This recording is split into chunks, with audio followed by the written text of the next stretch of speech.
Presiden Joko Widodo dan mereka sangat gembira.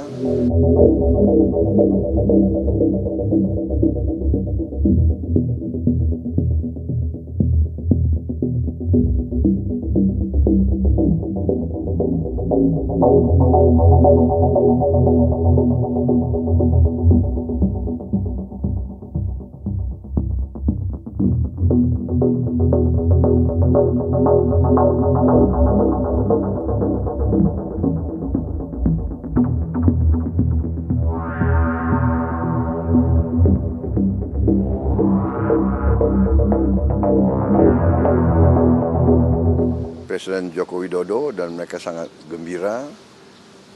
Hubungan Pak Joko Widodo sama tetangga-tetangga kita sangat baik. Presiden Joko Widodo baru saja berkunjung ke PNG. Saya juga berjanji akan segera berkunjung. Banyak bidang yang kita bisa lanjutkan kerjasama. Mereka bertekad untuk kerjasama dengan kita. Saya sudah menawarkan sejak tahun lalu untuk lembaga-lembaga pendidikan di TNI terbuka untuk pemuda-pemudi dari PNG, perwira-perwira muda mereka, taruna-taruna mereka kami undang. Sekarang sudah dari Timur-Timur, sudah ada taruna dari Timur-Timur di Akademi Militer di Magelang.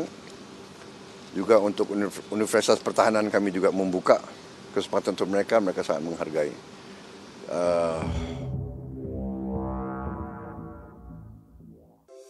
Di antara banyak sumber informasi, kami layak dipercaya. Karena kami menggali lebih dalam, berpihak pada kebenaran, berpegang pada data dan fakta, agar layak Anda jadikan referensi. Kompas TV, independen, terpercaya.